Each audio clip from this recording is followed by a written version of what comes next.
خێراتی باگیان و خێراتی داڵێک حسێن جارێ تریەکە و گریم جای ڕژەی لێ دریجە جای مانگە ڕەمەزان کە ئمیدەواریم لە گەیشتە بسەلمانی لێ جەهان مبارەک بودن نماز و ڕۆژی وێش قبول بود و عیدان مبارەک بودن کاکە فرێدون ئەمڕوو قالی چەمان ها ئاسمانە و نیشتە و لە بەغدا یەک شارەی گەردی من یەک کوچەی بەغدا گەردی من کوچەی لە کوردنشین لە شوون ئەوە چی من خڕی خواری مەدۆر شارەوانە و باز شارەوانی زانستیمە ئەحواڵ شارەوانی زانستی بچینی ئەمڕوو قالی چەمان هەورۆ و شوونە و چێ شارەوان ئەبەرکرد ڕەسیە خاکە دڵنشین ڕەسیە خانەقین ئەمێدەوارم بتوێنی من باس خانەقین و دڵەوە گیان بکەی من کە چون باسە کوردەی بەغدا کردیم و شوونەی لە کوردنشین بەغدا کردی من ڕەسیم لە شارێک لە شارە جوانەکەی لە کورد و کوردنشین خانەقینە ئەڵوان خانەقینە خوادە عەلی خانەقینە ئەزیزەی خانەقین شوونە ڕوشن هوێرەیل کاک فرێدون توای من باس خانەقینە ڕەوان بکەیدن حتمما خۆ گشتمان باسکەیمەوە گەردیەکە وەری ئیستا توای من جەنابەت دەست بکەیدە پێ وەڵا خانەقین وەخت خۆی یەکی بی لە عێراقن ئەوساوت نەپی لوابی اینجا قەضا ئیجار ناحیە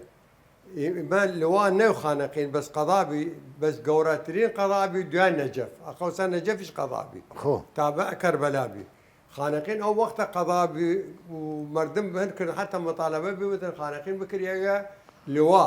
نه منطقه خانقین منطقه استراتیجیه منطقه مهمه خاص يعني فرهن تشتري حالتي امتيازات ديري خانقين انه بو اللي هو لا قلت تشتري حالتي خاصة باين التاريخ باسي بكيمن شارقة يعني حتى آثار دين سولتي 6000 صالة آثار أساساني دين سو آثار آشوري دين سولتي آثار ميدي دين سو يعني قلت تشتري حالتي خانقين شارق قديمة وشارقي شيء هم مستمر يعني هم مهانتي ودائما ولا توش مشاكل فراهات بس شارقة هر دائما شو قول هاد رازيا جوانا رازيا وسو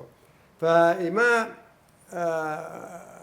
خانقين والونو خانقين وخدادات عليا وعلي ونديا وخلي ونديا يعني قشتي نشانه الخانقين فإما بيش باس خانقين بغيموتي من ما المفروض بقول اللواء الراتشة لأنه وقت خوي يعني لا دولة عثمانية شيء أصلا شركات بها مقرها لخانقين بها تجاري يعني شركات عالمية تجاري بين إيران وبين العراق حدودي بها يعني شركات عالمية بها وكالات داشتنا لورا وهن داشتنا وشارك إيش بها قرم مهم بي سكاي قطارة تكريا صار 1908 سكاي قطار خانقين 1908 يعني قبل وجد 16 صار يعني 16 صار خانقين قطارتي بها حتى شي مردم هاتنا رجل ولا وبانزا فلسطين راين زامكورا ودافل عجبا او وقت ما مستا لبغداد قطار بيها اخوي قطاري بغداد تا اوريلا وقت بريت جيش ورجه جيش بريطاني ورجه انجليزي او سا خطي بيهن دوله بيهن عثمانيه بيه وانت بخط الحجاز يا هلا المانيا وها تا حجاز يعني هلا المانيا محطه الدلالات اول سما موقعيه استراتيجيه وقولي جغرافيه وشنو شيء الدلاله اول سما موقعيه موقع جغرافي مهمه اگر اي شهر بيشيكا كابتن سوار اي عمران واي تخطيط سكي قطار يا او وقت مثلا محطه قطار مثلا سليمانيه نعم لا اربيل نبي لا بشي من لا بصره لا بصره اخوي خطا كرياب انجليز كردي اللي بدنا خانقين لان خانقين مهمه اول مردم هاتوا تشغن يعني مردم بانو بچن دومن را خاطر نفتها لان مصفى وقت النفط دركر او صاحب مصفى العراق نه او يكم مصفى بي خاص ما موسى باي برسياره بك شركه ده خيال ما اشتا نفط بصره گەورەترین نفت یا فرەترین نفت هەسە لە عێراق ها لە بەسرا چ ئەجە ئەو مۆخە نەفت بەسرە نەکەفتەوە دەشی اکتشافی نەکردن لە خانەقین يعني شركه نفط خانقين وتنبي يا اخوي فرعيان لابدان بي لايران خاص رئيسيه لو ربي هاتن كشف كردن خانقين ونفتي دينا ورجع اوان رسم مصفيه كريا مصفيه شو وقت مصفيه يعني شو 12000 برميل والروجي خاص مامۆستا بیلە لێرە بەمە ناو قسەوە شەکەر بڕم 12000 بەرمیل نافت کول ڕۆژێ ئیسە مەسفەدۆرەی گەورە خۆمان عیزە ئیماهایمە ساڵە 2024 چەندێن تاجە ئەگە خەوەردی لێ کارە خۆی سێ مەسفەدۆرە من تا زانستم 200,000 بێسەوە توام بکەنی 400,000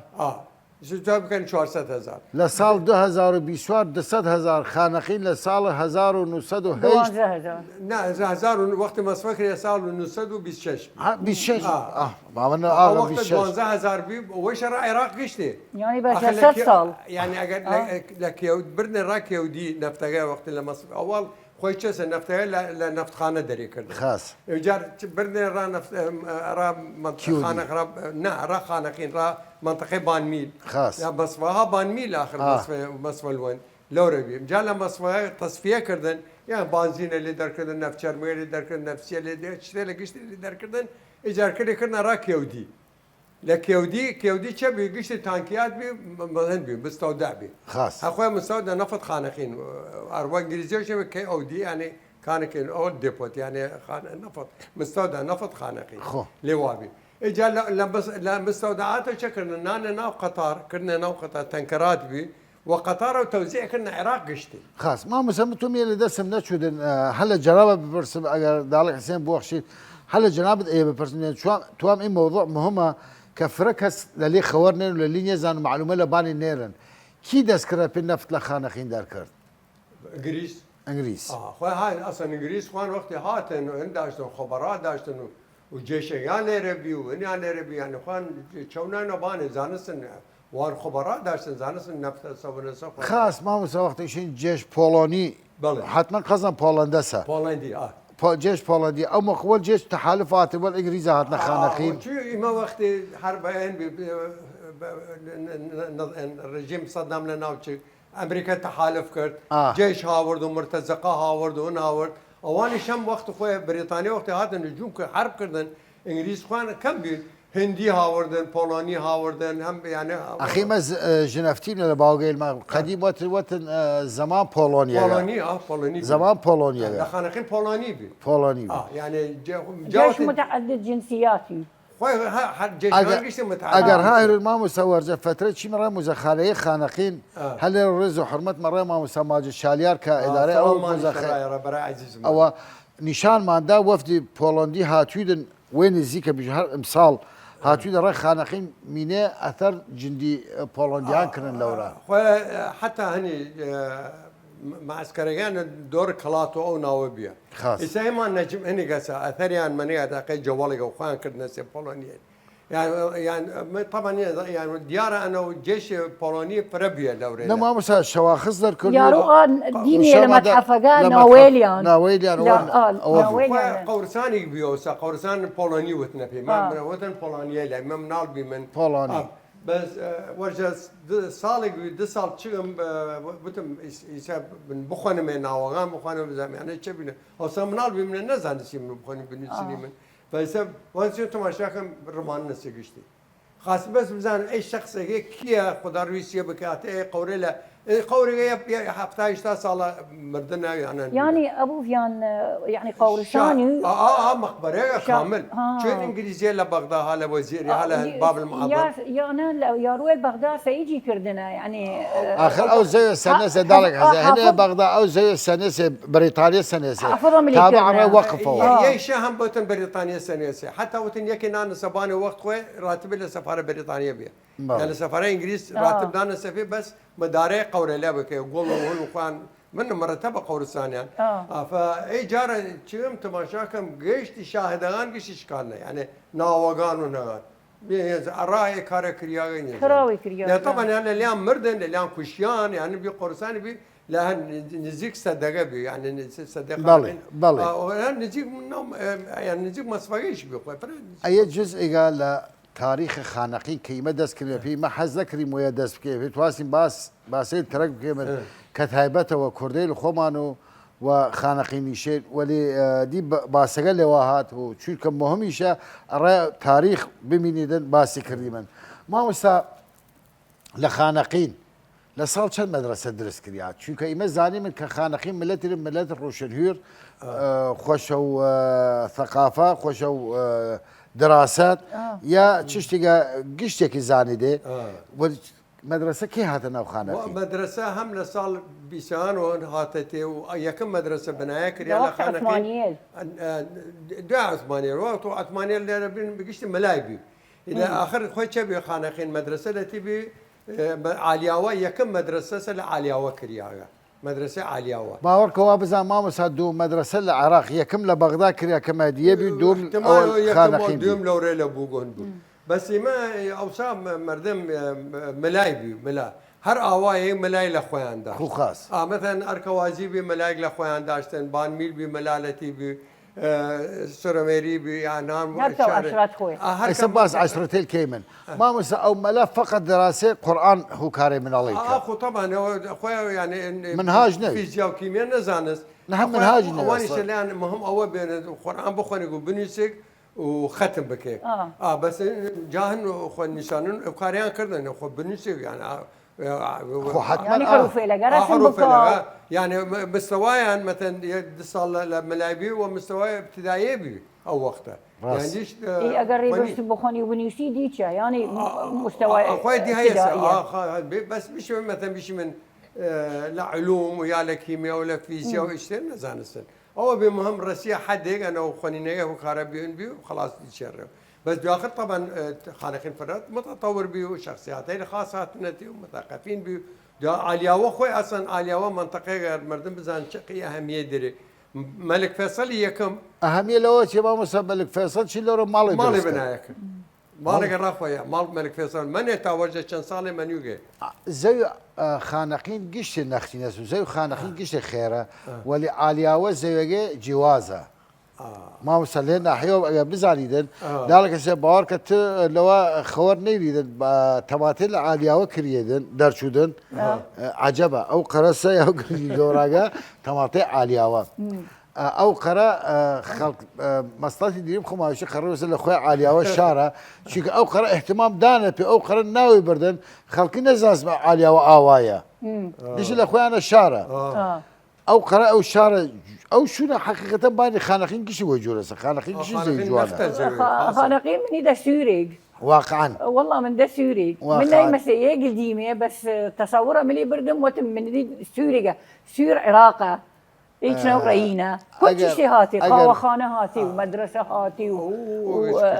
ومطاعم يعني ست ديدسه تم توجب حفتايش تصل يسمى تطور تربي خانقين وجفتايش تصل يا هم منطقهن اركوازي ملعب غير اركوازي تشبي وسا تيار خانبي تيار خانه يعني مطار تيار اللي تداوزيا تيارن ان شركه نفط ما مسحب بلا وقديم منه بايمن جاري خانقين بيش من يعني شيو بكيف قشت باو تغان خانقين حدود مركز خانقين او مقل حسب علم خديا حسب اطلاعات كامله بيو خانقين هر ايريب يا خانقان بي خان خرما وتنبي او شارع سينماغا يسب اخر معروف يونا سينماغا لا كريني وربان بشي هر او خانقين خانقين بشو بيوصا ما ها فكره وقت مزرعتها زمالتي بنايه كردن خاص منار بما من تقريبا حتى صار لخانقين درشيمه يعني ما اجنفتم لاخبار هر ناويه بردن اوتم قصبه خانقين يعني جيجي قفتر له مقام قصبة ومصطلح عسكرية وشنو مصطلح عسكرية قصبة لأن معسكرتي بي طبعا معسكرتي بي شو الحدودية لجير هارشي جن جنفت مالدان وتن تجنيد ما خانقين جوري كيشا تمام خانقين جوري كيشا هاد ريال باسر خانقين اگر جن ايران بياتا جنگي تريب كيشي خانقين هالجير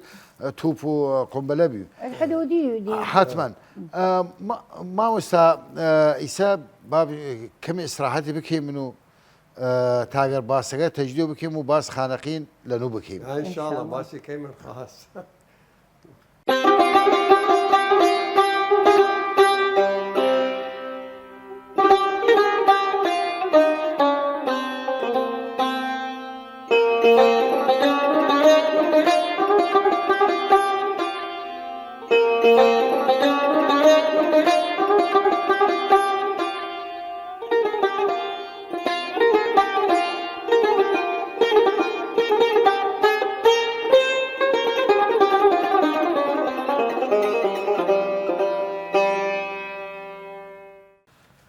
دوای چای خواردن و ئاو خواردن و استراحەتی بۆ چانی خواردی من کێمە و ڕای خانەقین. باوەڕ بکە ئەبوو ڤیان ئەو قەرە باوەتەیت هانا و دەماغم لە بوت خانەقینە و ئیەکە دەڵک ئەوە کێ دێدن توان بڕسمە چشتەی لێ ئستەفادە لە جەناب دوکەم و لەداڵەکە سێن باسی بکەی من جاری ها مینی من لە ئاوایل خانەقین دەستکردمە پێ و عالیاوە عالیاوە خاکی ئەڕا جیوازی وەلباقی خاکی مامۆستا والله خودیە قدرەتیە چیشتە ما یەکێ برادری داشتم خەبیر بوو لە هەن یعنی بیا جارڕان باس کرد وت عەرەبیش بوو وت ئەی خاکە نییە یان هەلە عالیاوە تاگەر جەلەولا لێ خاکە لە عالەمەلی نییە ئخرە نەخت یان و کورد ماڵی نەختی نەیشێن یعنی دووەسە دیزای متی باس تەماتای عالیاوە کردیت لوبیا عالیاوە لە کورا سەری لە کوراردی لە لوبیا عالیاوە نیهدانی قرسە باوەڕ بکەوەی منتەقە وەشە مەلیکیش اختیاری کرد نەگەیشی جوانە مۆقعگەیشی جوانە عالیاوە یعنی با بەرزی و ها هەن ینی شوونەگەیشون جوان مامۆستا ئاو ڕەسیە پێ ئاوە ڕای بردن زەمان مەلک فەیساڵ هاتن جووە ڕای کەنین هەلە لە ئەڵوەنەوە لە لای خۆمان لە بانمیلەوە هەلە بانمیلە و جووە ڕای کەنین سە جووەگە هەسێ حتى بلا بينا مثلا قمشة قمش يعني عربي شيء بالنفق يعني ناس سخت بالجوالة سخت من نتوى إنسان حفري بكان كناي كردنا يصير بشي دربان ميل قال لا قاعدة شيخ سلامه بالضبط عشان قاعدة شيخ سلامه سلام أنا راكك سلامي السلام عليكم فلو روح حفري كردن مسافه جوابي كنا نفق يعني جوجا جوجا بكان نفق لبانيو يعني لجي اجمي هاخوي نفقه كنا تعوقه بجمي يجي اوقه بشو فجا شكل مسافه دريجه لنا وراسه وكنا لي شاتي يصير بشي دربان ميل بالي شي دبان مال لا قاعه بالضبط كنا ها نوراس يعني كما هاني مريقة يعني ساي أجهزة تشتني وشو يساي حفرونه تشتي وقازمة وأنا وهنو بيلو إيه كاريلا ما مسايمة فرا بازديري من بلا شكرين هلا هير بودن أويل الجهان زاني من قشت للشمال وتيد الجنوب الرأى ولا للجنوب ورا الشمال ألوان عين ألوان والنيل نهر النيل النيل عين نهر النيل يشمل حتى هن عمر بن العاص وقت الرسالة كل ومعهم عجب يعني حتى اوغان عجب يعني ايماج عجائب ايماج هم عجائب يديري الحمد لله دي اخو زين ناحيه جيولوجيا وناحيه مزان بلخو حتما ما طول هاتما الوان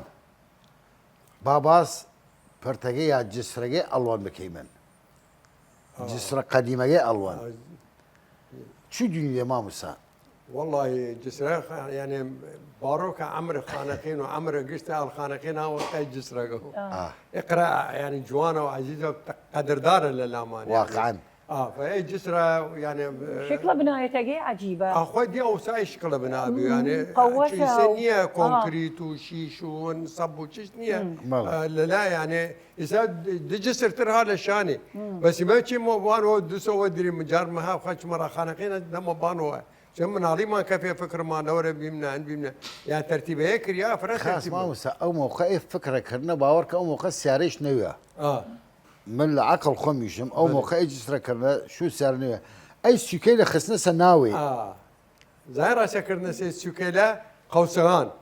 اخر وقت الدنيا لديو انا لبانو قوساتي يا اوسع عرب حتى يسيش يعني عربانه سياره يعني وقت اوسع عربانه بيا يسيش او الربل بيا ايش مثلا مردم ريكرنا سياره غاتيه لناكو فكنا ناوي غير اخوان وصلنا ناوي لا قوسين يا قوسي لقديم كنا ناوي قوسر انت ريد بنا السياره قبل او سا فكر سلامتيش كردنا بزان طبعا او سا فكر سلام وقتي او وقت كريايا او فكر فرا وقوته نبيوش من هاد بناء اجس لكن باور كمان مستا توام ايبيشم كي بناء او جسر كرد يعني كيف فكر او جسر هاورد يا جسر فرا باس هسه نباني بري شن انا اميريك يعني جت نادر شاه جت نادر شاه او جت كاني بيلا شايله هاتيا را زيارت هاتيا دي فيضانه او الوان او سا الوان ايسا يعني جوي قال جوي او زمان الوان ايمتي غير غرق بي جيب يعني نها غرقتي بي ايمه غرق قيل بي غرق ماسيتي بي غورا بس دي 50 عشتو اوغا برين قصر وقصد لباني كرياون كريا اوغا دي كما وانا اوصى الوان رالي وابي الوان فيضان بيان مردم حاير بينا شي عبر بكان وين بكان فوتي هاتي صور تشي صورا ولات خوان تشي صورا ايران وتي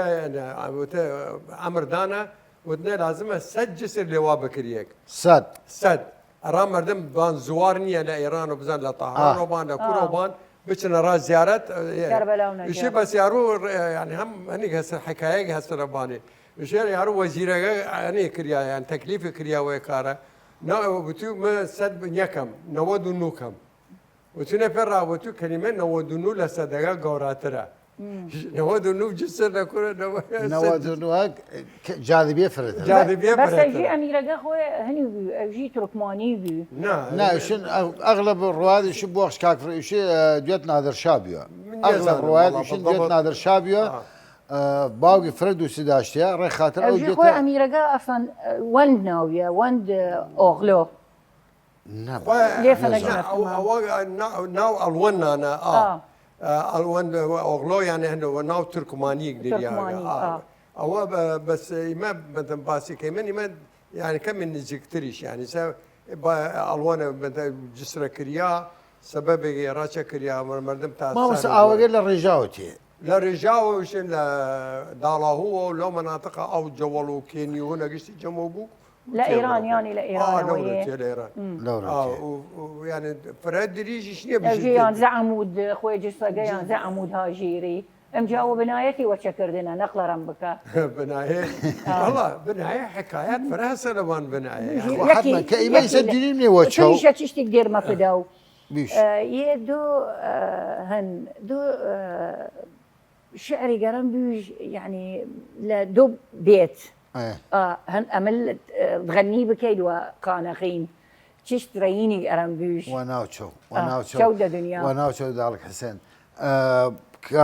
برسالة ابو حسين وشبنا كنا خوي ميسو وشو ديني لا خلاص بكي من ما وشو جوز لبناكي من وناوشو وشو ديني بالي يعني بناية حقيقة يعني مثلا ما جالس تشتري ديني من مثلا اهرامات مصر هر كوشي يام شنطنا دطان سيطان وزني هالقرني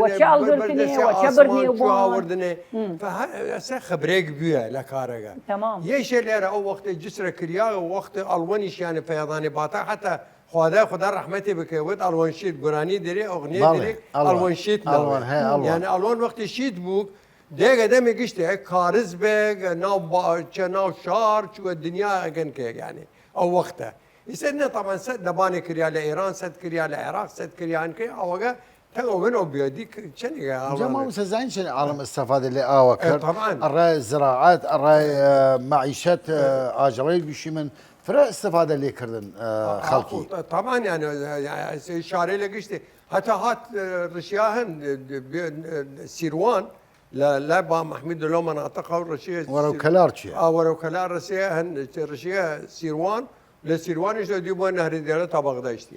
الان وقت ابو فيان مثلا اهرامات وايه معلميه الحضاريه لا ايه كل دولتي لا هندسيان واعماريان وكاريان هل الان يعني هل الان كيف يعني لفني انا شنو تشتي لي يتوني، بكا يسا- يا شي عقلي بيو شي مخي بيو بفهمي بيو شو سخت بيو بيو سخت لا بيو مش كارجا سخت بي لا يعني يصير مثلا يصير هندسة جيشة قشتي صعب بيها بس يصير سهل ترى يصير علم رسيس يعني قالب كان وان كان فايلات كنت نزيه الراي وشيشه راينا وبني الزاويه وهنا مسافه بني الجير زاويه مجابر زاويه وكان ادوات الات اختراعات اختراعات او سوا من خوان يعني ودماغ يعني دماغ خوان وقابليه خوان هم بش خوان هنداشتنا يعني علم داشتنا حتما وانا يا جسري وقت لا فوتي خن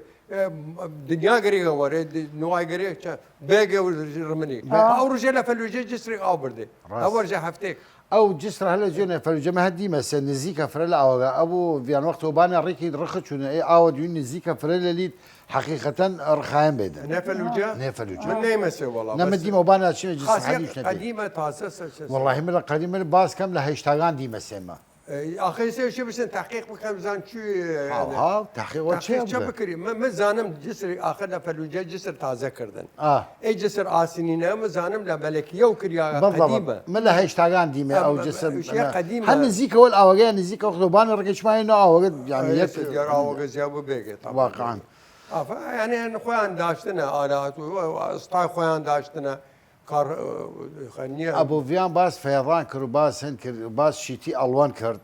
كخواذا علي خدا رحمتي كود الوان شيت من شهدوا بيت تبون او دالك حسين تو يشم الوان بو سر الوان هاواركا الراي خانقين دنيا بزاركا مجاهد في يشم تواوي كل اخر شو هركس لاوي جامي بنوشي تاروج مردن اخيال كيشي يعني واقعا ويجور ديمي الوان وافيات هركس لقاو الوان بخويدن دائما فكره على خانقين ما يسفر برادر دي فرقهم دي مشان هنا خارج دائما هنا هي الخانقين وقت تي باسي كيدن خانقين شار بيشيغا ان يتشنيدن مقارنه ولا هيك شاري اللي بكيدن كيسا هنا اوروبا يا غرب يا اي شنو ترك بشيمن خانقين حسب بالنسبه للراي اي ولاتي اللي كانوا جنفي من هيشا بس هو كيف هردك دان بيدا بينا لخانقين وخدا وجه لا قطعا بس ولا زت كسيه مليا كان هردك دان يعني لنا شو دان نوم شون لزت قد يا بالنسبه لراي منو خانقين عشقي تواونيو تمام مش لعشان كلش ما يجون من ناريش بمدرسه بس يعني ملاحظه كردم بالضبط ما كاكبر هاد وتي يعني يصير مثلا ايمري هسه مثلا لعماره درتشنا لبصره درتشنا الراي حلمانيه هانا إيريلا مثلا حناوي نيتشر سيتشر صار هانا رها ولا فكره شوتهم تام مردن من صار 55 خانقين درتشنا لا 55 تايسه چنيغا 69 سال 69 سال من خانقين درتشما تايسه خيال خانقين هذا الدم يعني ناجمه بدان ولا زاد قسيه مليا كان تمام لو تمام وضل مش قرشي بشم دائما بيني تماشى بالعكس انا هسه يعني ايمر هسه الشعر اللي تدرشن لا فكري انيه اصلا لا فكري انا شيء لا فكري انيه باورك فاتحه مردن العالم دي ولا ويريقش معنا وقت يشتبي يشوف فاتحه خانقين شو من الدنيا ده خانقين بشم يا شعور قشت معنا دالك حسين غلط راي نشي القصد درسها خذا عافيه خانقين لا مانو شنو قوراد يريدن بير نادي سوريا خم لاول جار وقت ما بير سوريا وصف جوانا وصف جوانا بير نادي بيري سوريا وكردي خوان شي بوك كردستان خانقين بشري انساني اللي هاتي ملت ما قشتان ملتيجن كافتخار بيان بكيدن خليطا أرو كرد تركمان أوجي جنفتما أوجي أرو كرد وتركمان أوجي سيلوغان بس هر يعني شخص لخانقين كردية ريوا أروية ريوا تركمانية ريوا هرسي زوانا زانيدن بس يجي يارو سائدة يعني بشتري كردي خوي قشتي كردية عرب خانقين دانشتنا كردي يوشن مسيحي عرب خانقين مسيحي يهودي تركماني يوشن كردي يانيش كذا هم دنيا هرسي زوانا خسكن يدلالة أوسا ملتيجن متجانسن وعربي شو يكدوس يكديرن عداوات بيناتيان نية باور بك ريجيم بعثوا هرشي تلاش دا وهرشي محاولات كرد ك خراويان بكا تجاوز بشي ونيدن نتونس نتونس شو كدوني الحمد إسا لله. قشتيان دانشنا سيكو عرب أصليان خانقين نأوك كار صدام هاوردان أراي خانقين أصليان ناوان حال أي كردية دانشتنا باور بك شو نجا يشتنا في قلا أجابش قلا عرب هاتي كردي لمنو أبو فيانو لجنابة خاسر زاني دي خوي عربة باغ با بيريان أيسا أو خانقين دي من جار تربا سجل وتم لهيرو باي مود جائي خرج ورا خواردي منو ألوان وجسرية ألوان خوادا علي ويقشتي وتي من تيمو ربا سيت شي مرة عالية وجارتر شو كيس أجر عزيزي بيشن راهب عالية توايمي ما باز أويان خانقين يك بكيمن ولي دياي كمتر باسي كيمن جارترو تا فيزلي بوي معالم قشتي بزاني إما تشدري من لو شارع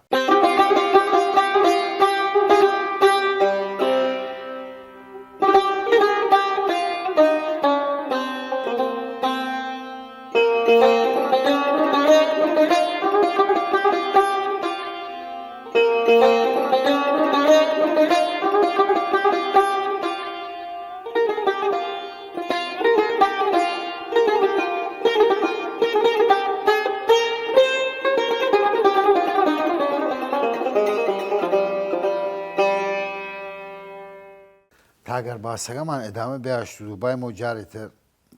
ئەزیزەی لە لیمان دڵگران نەون بیشەیوە هەیە شون گردین و هەباسەوە کردین ئیمۆکۆوەتی من باس گشت ئاوای تقریبا نەبیشم گشتی باس فرێ لە ئاوایەکان کەیمە فرێ لە شوونەی لە کە ها لە خانەقین کەیمن جەنابە تواسی باس وەتی باز درن لەبان عالیاوە جاری بیلەمان لە عالیاوە خۆ ئیمەش جەنابەت ئەمر کەیدن عالیاوە توانین بزان چ باسی دیری لەبانێ تاگەر لە عالیاوە دەرچین عالیاوە ڕاچە یعنی هەنێ شتێ جیاوازە لە ئاوای لێتر بجێنێت چونکە یەکەم چشت مەلەک لە تێ ماڵی بنایە کرد مەلک لێرە بەغدا هیچ مەلک فێسەل یەکەم آخر ئەوسا ئێستا چوشنە پێ دوور ڕئاسی ئەوسا مەلک هەم ماڵ داشتیانێ هەندێ شوونێ قابل لە شارانی خەب هەمە مەجبورە مەدەم قەسری داشت و چی شتێتی ئەو وەخت هات بچۆڕا ئیران یارا شوێنی باتاو وقطار و هاتەڕا خانەقینە خانەقینە و چێرا یا بزان وەختەوە چەوە سیدێک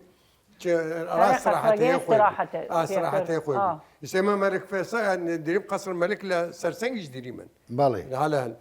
قصر الملك دريمن للجنوب دسي قصر هسه الملك حتما يعني انا دار انا شنو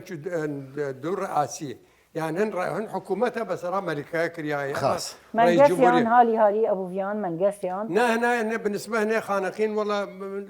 شيء رمياقه دي تمام تلف يعني بها شو نرى قصري قشيقات وخيره ورم شو نرى قصري هر صوره في كرديمن هم وتنام قصر كيا يعني هم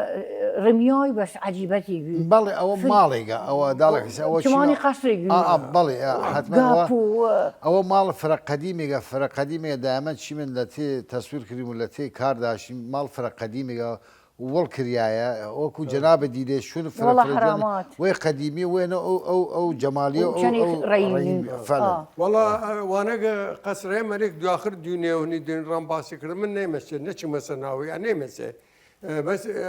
شنو يعني تشتني يعني جوان بيو قشت ناو جامعه كوهن بناء يعني المفروض بكرداني متحفي اخر ايسا ما الثقافه نيري انا نيري من مش في العراق قشت محافظه من التراث ناكي ما اثار دزيك قشت بردن ونكردن فرهودي كرياوتشي فما بالنسبه لها خانق علياوه يكم مدرسه خانقين علياوه برجه من مميزه علياوه هو اركوازيش بخم اواي خم بان ميل خم لبان ميل بيابي ما يعني اوائل خمان بس مميزات دريك انه يكم انه مال ملك لوركريا يعني جيني رانا يعني شواخصي هاتي رانا شنو تربنا هنا كده باي مره مدرسه مدرسه يشوخوا يكم مدرسه بلا خانقين لا خانقين يكم مدرسه لوركريا لا عاليه وبي لا عاليه وبي خاص او اكيد وزاره معارف كرده اي طبعا ومعلمين تعيين كريال نفس خلق خانقين من تاع لباغ لا بنجاغاني شو اهل خانقين بالقشتي يعني ما ورجوا طبعا وصار يعني هاي المنطقه بينو طلع مدرسه تشيسينيا مثلا 6 طالبه تبون ناخذ اخوي مدرسه ابتدائي لو شمولي لو او شمولي موقع ابتدائي باور بك كاك فريدون او موقع اگر مالك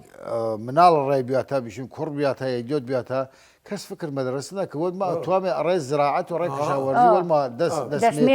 دسميتم بين خو فكرنا بشو بين مدرسه شو او موقع اهميه ناس مدرسه لا اوان كابري فلاحي هالنا زي كاليدن للشوكي تايوارون منال رابود بشم دسميتم بيا كنا بني مدرسه اگر او موقع لو وقتش او مدرسه واقعا مش تشت هنريجا يا تشت فرق جوراجا او خزاني منال ناس او مدرسه هسه داخلش اوغا يارو بتمني للا جوغا للا بان ميلو للا انا قاعه الشيخ سلام وتشوك اول رسيتها عليا جالو رشبنا رأوايل ترند سربيرون يا قشتي اخوي كنينه خاص ما مسلا كروت يدو عليا مثلا لا امام عباس وريت شي دنيا هاي هر امام عباس شي هذا نفس الرياض ليرة السردة ده كاملة على خوردي اللي بيجوا تشو نيجا تش أواي دوري قريدن زايش أواي ملك شاي نزيك يا نزيك ملك شاي كيف إذا بيشت ملك شاي بيشت ملك شاي خلاص لا أواي اللي ترى هسلون أو مثلا حقيقة من نتشي مثلا باور بك باور بك أواي الرحيم هلال هالو لا يو من زانم أو يوسف بقى إلى يو حاجي علي بريها إلى يو تيم باس إيه أواي لكيمن تفرقة هلا إلى هلا ريس 7 نيسان ولا نفخانة لو الريا ما هي ب7 نيسان هنا أصلا أخي تازس نتشي عقله من زانم ولا تازس خدي ناوي لوان الريا يا مردميش المفروض انه ولا شيء ان شاء الله يشوتني شيء من باسي كيمن باسي كيمن انه ولا باسا بقول رياض 7 نيسان ويمتشا 7 نيسان ويمتشا بس ناصريا وين ناو شو 7 نيسان جناب ناو تفرقه لورا يسبب شيء من الراي ناو شار جاريته ما هو ناو شار خانقين في الكيك رندي ديري من في الكرندي يارونا ودنا لا اللي كام يعني يارونا ودنا اوا ما مسا باورك كاك فريد الرباسي وما مسا عزيز بشتوان يكي قال لقامات خانقين قورا يكي قال لو كسيلك ناودري لخانقين شيقي باحثي او محامي معلم بي باورك معلم بي وسياسي سياسي بي نفي كان رايح لا باسي كيمن وجا باس شخصيات وقت الرسميه باس شخصيات باسي كيمن باي مرة وتم في الكيك رندي باور كنا وجي جولكية يهودية خوناك يهودي بيا يهودية أو في الكيك درس كرياو ناو نريا وكرندي أخوانا وجراج جسا يا رسا خنيا جراج خانقة أول وقت خويا أكيد كريا شو خانون بيبقى أبيا جراج وقت يهوديل شين الرياض بيبدي منه جراج تازجي ورا إيدي بتاعنا ورا لا سينما أو شو نا بازار هنش هلا في الكيانية في الكا يا بناية قديمة هسه نجراج ورا لا مطعم جو هنا أولنا لا يا كان من نشان الشارع باريك يا سيرول بنير فروش ماس فروش أوانا يا أوانا الدكانان اللي هنا كرندي دار كردنا راس لهنا كرندي دار كردنا هو يهوديل أبو فيان لا صالق لأربعينات لو خمسينات هالجريان كردن لو خويان مثل خير كردن بالنسبة لنا خانقين يعني ما كسن يعني نكرد أزيت يعني متعايشون بتعايشون مخانش يعني مال اولا كردي قصه كردن كردي يساخو متحفيهن كاك ماجد سلام عليكم كردي زبون شاكتي هاوري او موشيحايه او مجسم موشيحايه وهنيش كرديش يمكن داش يمكن هن كردي نيمو وداخل لا موشي هاي ديمه ديما من رسمه تشتفر الجواني هم كرديش شو اوبيا يعني حتى باسي كان شنو وقت حتى العيد رمنا عليه العيد ما يعني عيد الاسلام رمنا عليه الاسلام اخوي دولمان بين يعني يهوديان فقير مين قشتان دولمان بين اما جماعه ما فقير فقراء بين وهجار بين فران يشد اشتاش ديراني تشتران كده داسبيان هديه داسبيان افيا يعني اوصاش يعني قيمة إسرائيل كريا وين كريا دي بين مصيبة بين إسلام وبين يهودي وأنا يهودي العراق باورك الصالح الهيش ما مسدس كرنا دي دواتش الهيش دي دارشين وان خوان شم يهودية من كردن يعني يك خاري كردن تاجر حكومتان بتهرنن يعني بالي إما ليرة مثلا خوان هاتن تفجيرات بي أصلا يهودية كردن يعني وشي من مخابرات وشي أو وقته وتو خوان كان تاجا بخنا يهودية كردن على أساس تا حكومتهم جاچا كردن جنسيانا سقط كردن يعني وقت الدنيا كردن جنسيانا صار يهودي سقط جنسيانا كردن بش نريو تا دش بنا فوق مليون أخذي شو نريو بس مثلا أواق من الجيل ترهم بدي أخذ دين قوم كاريان قصدي شو نريو وبش نرى فلسطين معبدها موجودة لخانقين خوان ومسيحي وقشتي موجود سابقة موجود دورة موشي هاي هن داشت خان داشت تاجر بي يعني أكثر تاجر بي وبس منطقة قل يهودي أو ناوي شيء وصف فلاح بينا قلا يهودي وقلا يهودي فلاحي كردنا يعني في حالة علينا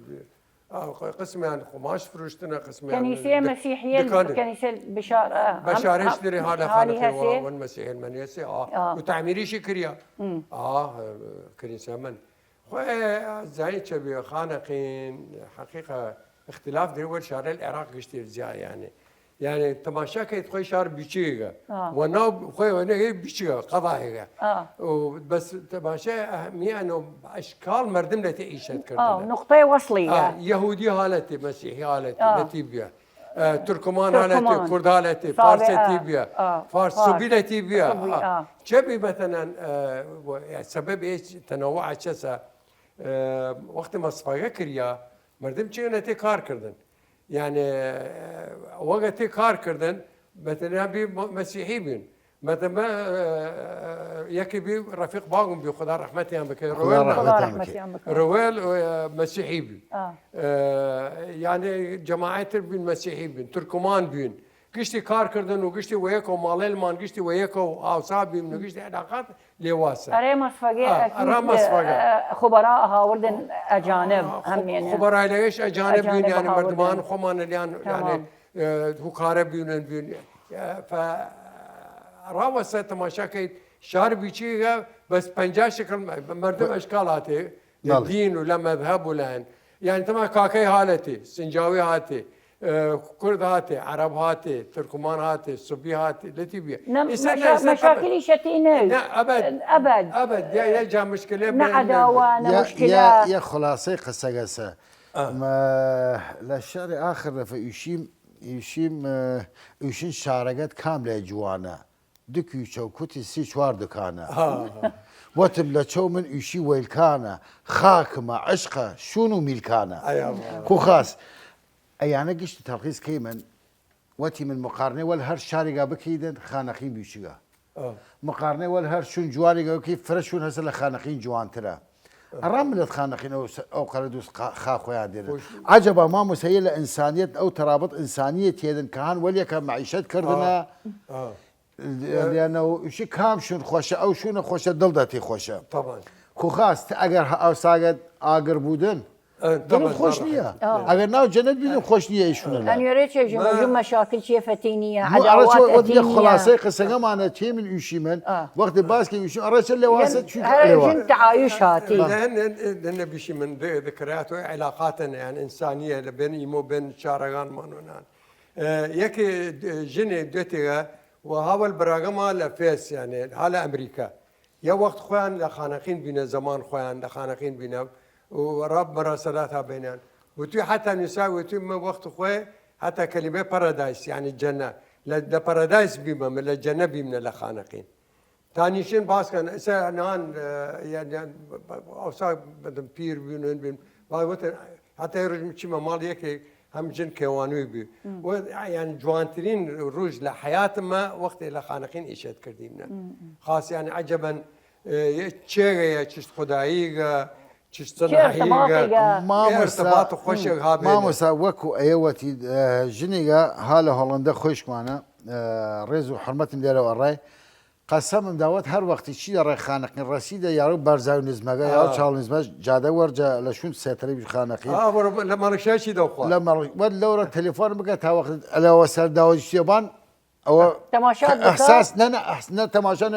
ئەحساس بکەم و شوونە کایدەتی کەوشمی کاتە هایدە هۆڵندە باوە ئەو خەرە چی هاتی لای خانەقین لەوە ئەسەن ها هیوچ خانەقی بری لە گەرمی بەس هێسە یعنی فرەچی تامی ها سەر پاچگ مەسڵەتە گەوژی بەڵێ خانەقین تامی ها سەر پاچگ ئیمە مبالغەت یەکی من وەختی باسەکەی من یەشم لە منەلی خاسترە یا یەشم لە ئەزرباتیە هەرکە باوەڕ بکە ئیسا باوەڕ بکە ئیسا خالیچەمان باڵەو گری چوو دەڕێ مەنەلی ڕۆژی لە ڕوژان هەم لەوا باسیکەی من چونکە یەکی لە مەنەلی تێری من باسی بکێدن چونکە هەرکە لەو شوونە پەیدا بوودن حتمما دەکرایاتی وەلیا فرەسە حتمما یەک چشتەی لە فرەخۆشی تێدە خەیاڵەیە یەک عشقیگە باوەڕ بکە بیشی من خودداییەیە ئیمە مبالغت یەکیم ئەگەر ناو ئێشارەباری من چونکە لە هەرکە شار خۆی و لە خۆش واقعان بەرادەر دی وەختی باز بەدرەکێدن ینی یا حەق خۆیە ئینسان دوینی من تێمە و جارێ تر ڕێ دامەی باسەکەمان ویشی من مامۆستا لە ناو خانەقین بێقێ لە کرندی و ئەڵوان چه دیری من شوونێ ترەکە مەشهورن والله خۆی من خانەقین شتێری ترە فرێنی ڕمیا یعنی تەماشای خانەقین وەخت خۆی سی سینەما دەتی بووە یعنی شار بیچی سی سینەما دوان شی توی خەضرابی و ئەوە کەتر بوێن سینەما